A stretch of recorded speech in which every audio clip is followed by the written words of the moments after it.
नमस्कार साथियों, स्वागत है आपका आपके अपने चैनल शिक्षा और कहानियां में। आज की कथा केवल एक युद्ध की नहीं है, यह धर्म, द्वंद्व, निष्ठा और व्यथित हृदयों की कहानी है।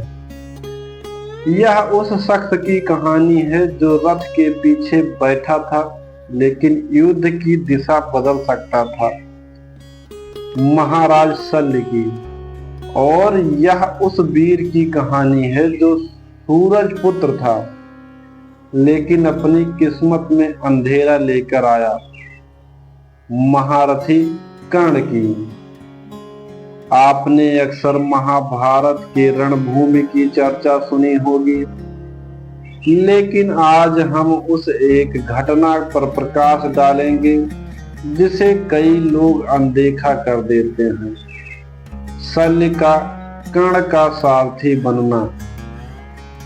यह एक साधारण घटना नहीं थी, यह एक मन के द्वंद्व की कथा थी। यह धर्म और अधर्म के बीच फंसे हुए एक ऐसे योद्धा की कथा थी जो एक ओर अपने वचन से बंधा था और दूसरी ओर रिश्ते की मर्यादा थी।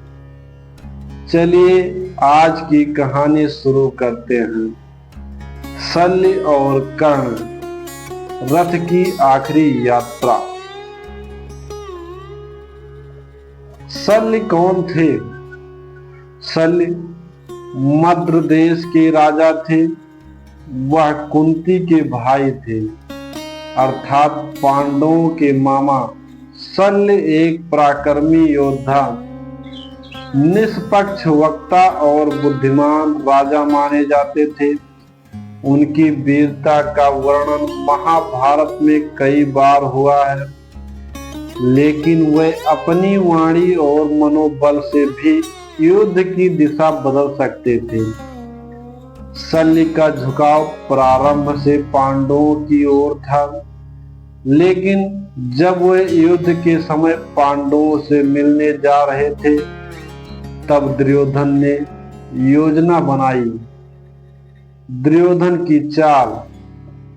दुर्योधन ने एक विशाल अतिथिशाला बनवाई और शल्य का स्वागत किया, लेकिन उसे बताया नहीं कि यह उनका ही आयोजन है। शल्य ने समझा कि यह पांडवों द्वारा किया गया स्वागत है। उन्होंने संतुष्ट होकर कहा, जो भी इस अतिथि सेवा का आयोजन करता है मैं उससे प्रसन्न हूँ और एक वचन दूंगा, जो तुम कहोगे वह करूंगा। जब दुर्योधन सामने आया और बोला, हे राजन, मैं चाहता हूं कि आप मेरे मित्र कर्ण का सारथी बने। शल्य स्तब्ध रह गए। अब वह ना तो मना कर सकते थे ना ही स्वीकार कर पा रहे थे। उन्हें वचन की लाज रखनी थी।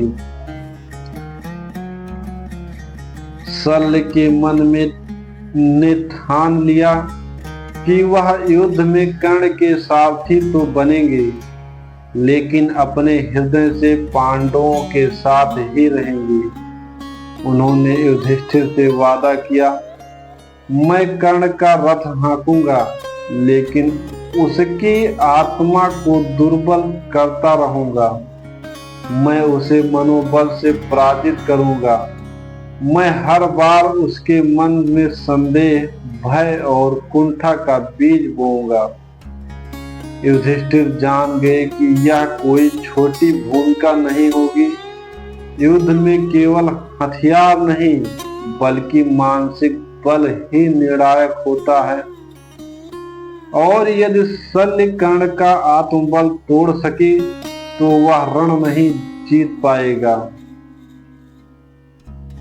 कर्ण, जो सदा सम्मान चाहता था, जानता था कि शल्य जैसे महान योद्धा का साथ उसे विजय की ओर ले जाएगा। लेकिन जब शल्य ने उसकी बातों का जवाब व्यंग से देना शुरू किया तो कर्ण को यह विचित्र लगा। कर्ण ने पूछा, मामा शल्य, क्या आपको रथ हाँकने में कोई कठिनाई है? शल्य बोले, रथ चलाना कोई समस्या नहीं, लेकिन उस रथ पर बैठे व्यक्ति की दिशा और दृष्टि सही होनी चाहिए। यह वाक्य युद्ध से पहले की ही कर्ण के आत्मबल पर पहला प्रहार था। जैसे जैसे युद्ध आगे बढ़ा, शल्य ने बार बार कर्ण को हतोत्साहित करना शुरू किया। हे कर्ण, तुम सूर्य पुत्र है, लेकिन आज तू अंधकार में चल रहा है। तेरा बाण तेज है, लेकिन तेरा लक्ष्य अधर्म है। तू अर्जुन को हराने चला है, लेकिन वह धर्म का प्रतीक है और तू केवल दुर्योधन का साधन। शल्य के ये वाक्य कर्ण के मन में छेद करने लगे। कर्ण ने उन्हें कई बार चुप रहने को कहा, लेकिन शल्य ने पहले ही शर्त रखी थी, मैं जो भी महसूस करूंगा कहूंगा। यहाँ कर्ण की त्रासदी चरम पर थी। युद्ध भूमि में केवल बाण नहीं लग रहे थे, वाणी भी घाव दे रही थी। कर्ण और अर्जुन के बीच युद्ध इतिहास का सबसे भयंकर युद्ध था। लेकिन जैसे ही कर्ण का रथ धरती में धंसने लगा, वह शल्य से कहता है, मामा, मुझे रथ बाहर निकालने में सहायता करें। शल्य उत्तर देते हैं, जब युद्ध भूमि में श्री कृष्ण अर्जुन का रथ चला सकते हैं, तो तू मुझसे क्यों उम्मीद करता है कि मैं तुझे बचा लूं? तेरी विजय का कोई आधार नहीं है।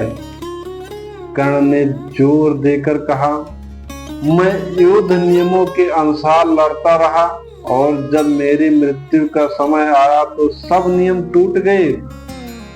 शल्य ने कहा, नियम का पालन वह करता है जो धर्म पर है। तू तो अधर्म के रथ पर बैठा है कर्ण। और अंततः जब कर्ण का ध्यान बटा, अर्जुन ने असहिष्णुता अवस्था में उसका वध कर दिया। श्री कृष्ण ने यहीं से कहा था, अधर्म के नाश के लिए धर्म को भी कुटिल होना पड़ता है। युद्ध के बाद शल्य को कौरवों का सेनापति बनाया गया, लेकिन उनका हृदय खाली था। उन्होंने कर्ण की मृत्यु के बाद मौन व्रत धारण कर लिया था। उन्हें यह स्वीकार करना कठिन था कि उन्होंने अपने ही भांजे की आत्मा को तोड़ा।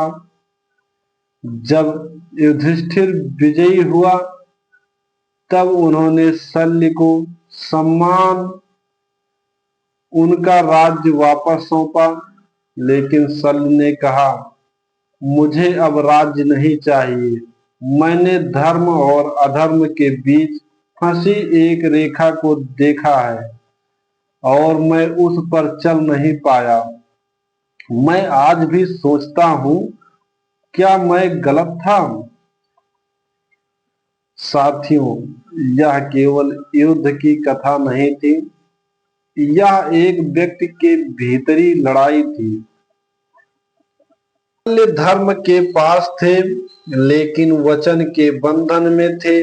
कर्ण वीरता के शिखर पे थे, लेकिन परिस्थितियों के अधीन थे। अर्जुन सही मार्ग पे थे, लेकिन निर्णय श्री कृष्ण के थे। और श्री कृष्ण वही थे जो धर्म को हर रूप में बचाते हैं, कभी बांसुरी से तो कभी नीति से। इस कहानी से हमें यह सीख मिलती है, हर सत्य को धर्म नहीं माना जा सकता। रिश्ते और वचन जब एक दूसरे के विरुद्ध हों तो विवेक ही सबसे बड़ा अस्त्र है। मानसिक युद्ध शारीरिक युद्ध से कहीं अधिक कठिन होता है। एक सारथी चाहे वो रथ का हो या जीवन का, दिशा बदल सकता है। कर्ण वीर था लेकिन गलत संगत में फंसा। शल्य नीति में ज्ञानी था लेकिन वचन में बंधा। और यही द्वंद्व महाभारत को केवल युद्ध नहीं बल्कि जीवन का दर्शन बना देता है। धन्यवाद।